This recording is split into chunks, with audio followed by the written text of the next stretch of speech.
People, welcome to another edition of the finger-tapping frenzy that we all know and love, is WWE SuperCard. With me, the bar-brawling big brother of Dolph Ziggler, otherwise known as Big Jim.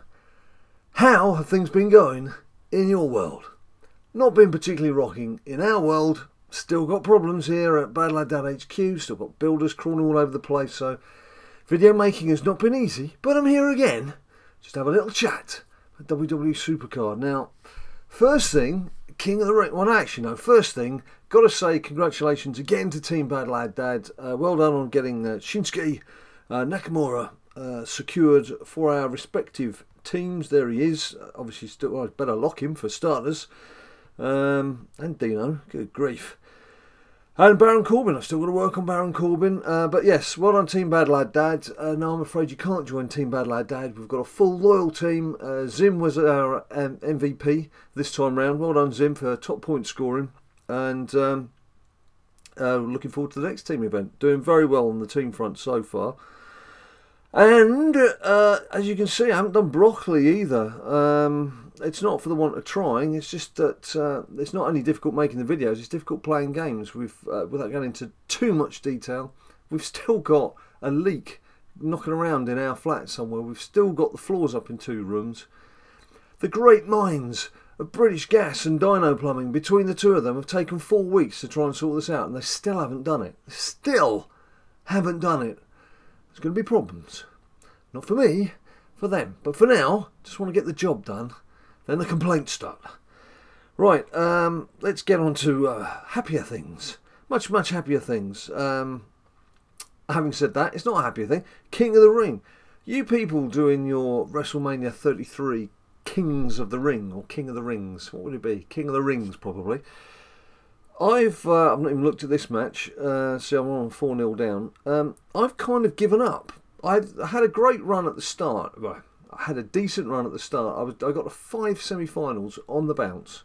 Lost each one. Got to the 6th semi-final. Got to the final. So got myself a WrestleMania card. Since then, I've not even qualified for the knockout stages. And that's because, unless I'm just going to pick on a random match here. Unless you are fully powered for every game, you're not going to win. Because most people, if they're not fully powered, they're going to be just 1, maybe 2 games shy. But it's the cards. Just coming up against all the event cards, it just becomes an absolute lottery. So I've got a 5-0 win there because he hasn't powered up at all. So, I mean, that's his fault. But even then, he's still got Dean Ambrose Pro. Still got his event pros in there. So, I mean, for me, I've got a couple of cards in here. I've got one of my Baron Corbins, and I've got Broccoli Legions, number 2, who's powering up, and or getting their matches up. I mean, just you look at the power of that. Oh, he's got a weak female line up there, so that's his 1 weak lineup. But again, look, it's got 2 individual pros, not just the event pros.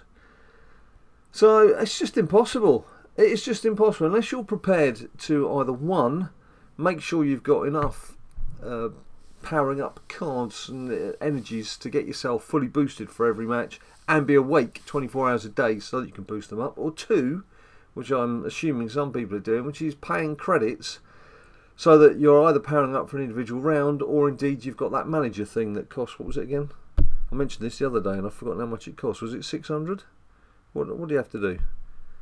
Manage superstars. Yeah, 600 credits. I mean, that's just ridiculous. I'm sure Cat Daddy love it because there's a lot of people are obviously going to have to step in and do that kind of thing if they want to win. But for me, just forget it. I'm not going to bother.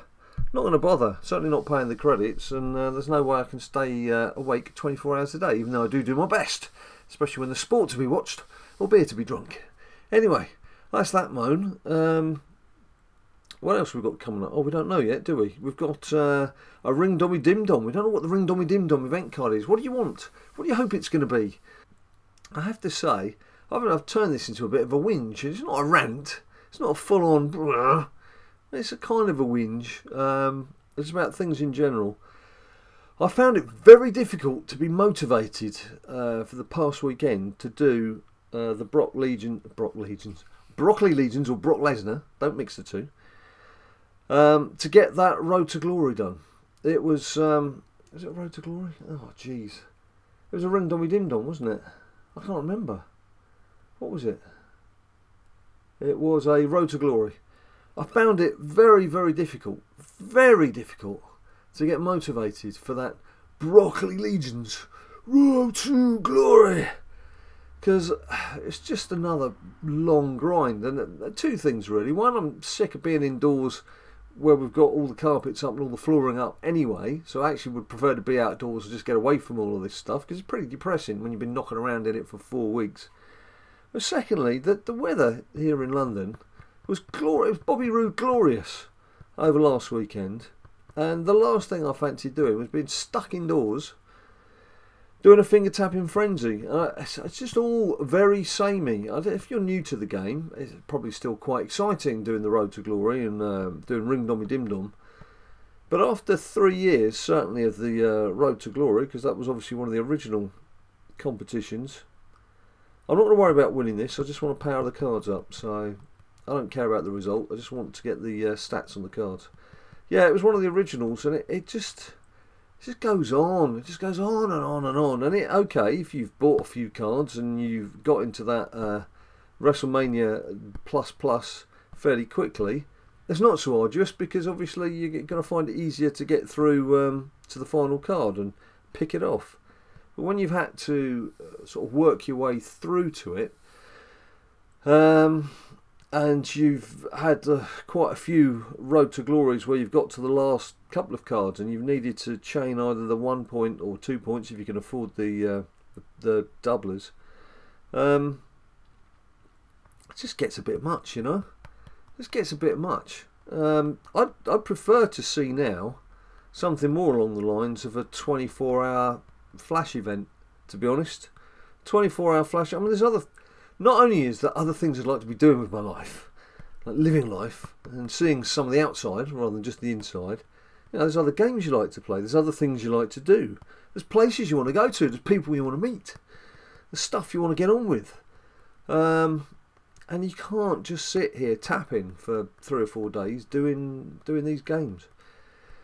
But that's what they expect us to do, and that's what we've got to do for now. But yeah, a 24-hour flash event would be a much nicer idea. A couple of those would be far more preferable to do that than be stuck on a 3 or 4 day event. Particularly when you get all the network errors and you get kicked out. And yes, again, hard luck stories from people who were like within a few points, some within just a couple of points of getting that Broccoli Legion's card, but it didn't happen. Well, I'm afraid it's much as it's interesting to see your tweets and your messages, there's nothing I can do. I've got no influence over Cat Daddy at all. I've never been given anything by Cat Daddy. I've never been invited to any of their events. SuperCard has never given me a goddamn thing. So I'm afraid they don't even follow me on Twitter. So there's absolutely nothing I can do, I'm afraid, to help you on that front. And you're not the only people it's happened to. It happens to people every time we have an event on. You see someone, whether it's network errors, whether their own phone collapse or whatever it is, there's people who come just so close.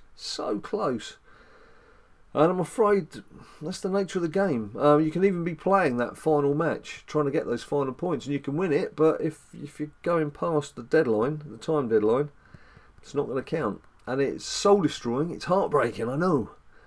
But that's what the timing's there for. That's what the rules are, and they're not gonna change them for anyone.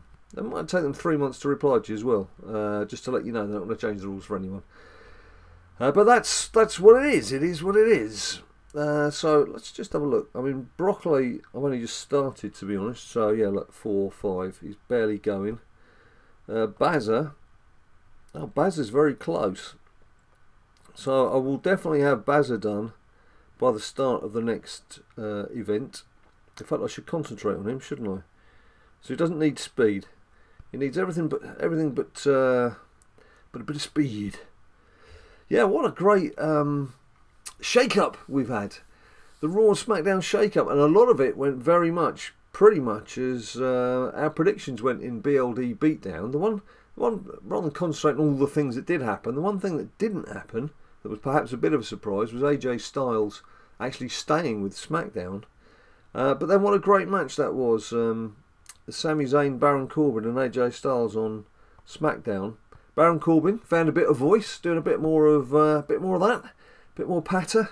Dolphy Zeke getting his first introduction to Shinsuke Nakamura. It was quite amusing. AJ Styles and Baron Corbin together was great stuff to watch. Really enjoyed that. And of course that leaves AJ Styles as the #1 contender to face the winner of Kevin Owens or Chris Jericho. And that of course will decide on whether Owens or Jericho it is that stays with or moves to SmackDown. I can't see it being Jericho. It makes far more sense if it's Owens, particularly with Sami Zayn now on SmackDown as well, because much as they say their rivalry's done, it can never be done. It's one of those long-standing rivalries. They grew up together. They came through NXT together. They've been bopping each other's noses for ages, so it's, that's got to keep going. It's got to keep going. And Charlotte, as I predicted, has gone over, and even Rhino and Heath Slater swapping over, which was my sort of outside shout. But perhaps the surprising thing was just how many people moved over. I mean, after Monday Night Raw, it looked like there wasn't going to be anyone left on SmackDown. It looked like they'd got everyone. I don't know if you watch Divas as well, WWE Divas, and yes, it's still called Divas. It's not me getting it wrong. The program's still called Divas. They have only just got to the point of doing the brand split for last year, 2016, when it first started. And you saw all the couples that are involved, and there's quite a few. You forget just how many couples there are involved in WWE. There's all the weird worries and fears about being split up. But yeah, that's all happened. The shake-up's happened, and we'll see how we progress from here. And apparently there's going to be a bit of a random shuffle a bit later in the year as well, as if we haven't had enough. And talking of had enough, you've probably had enough of me waffling on for another day, haven't you? So I'm going to leave it there. Thanks ever so much for watching. Do let me know what you're hoping to get on your next King of the Ring, if you're bothering with King of the Ring. If you've given up on King of the Ring, because it's something that, as I say, foreseeable future, apart from powering up my cards, I can't really see it's even worth entering. But anyway, let me know what your thoughts are down below. Thanks ever so much for watching. If you like the video, give it a cuff on that like button. Subscribe there, that's more important, because that way you'll find out what's going to come out from us and when. You can also do that following us on Twitter, Instagram and Facebook. And until I see you next time, you stay cool.